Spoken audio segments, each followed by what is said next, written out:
Good morning and welcome pong muli sa ating online Everyday God Daily Devotion na kung saan ay nasa Book of 1 John na tayo na mayroong series title na Life with the Father.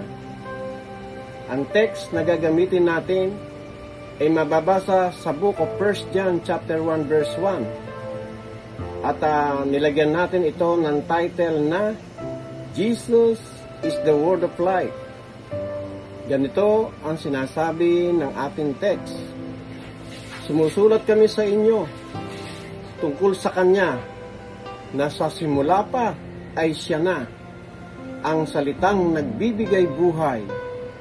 Siya ay aming narinig at nakita, napagmasdan at nahawakan.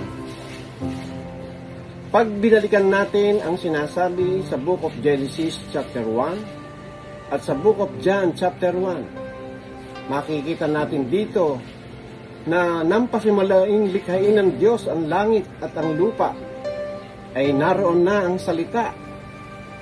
Ibig lang sabihin ay kasama ng Diyos ang salita at ang salita ay Diyos. Pinakita din sa sinasabi sa John 1:14 na ang salita ay naging tao at nanirahan sa piling natin. Nakita namin ang kaluwalhatian tunay na Kanya bilang kaisa-isang anak ng Ama. Siya ay puspos ng kagandahan loob at ng katotohanan.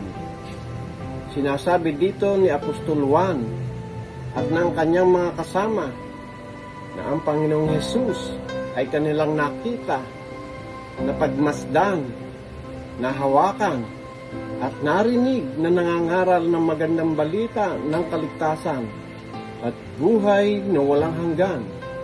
Kaya naman sila na kanyang mga alagad ay nagpapahayag din sa kung ano ang kanilang nakita at narinig sa Panginoong Hesus, upang makasama tayo sa kanilang pakikipag-isa sa Diyos Ama at Anak. Ang Panginoong Hesus lamang ang tanging daan para ang tao ay maligtas, mapunta sa langit at magkaroon ng buhay na walang hanggan. Ang Panginoong Hesus mismo ang nagsabi nito sa John 14:6 na ako ang daan, ang katotohanan at ang buhay.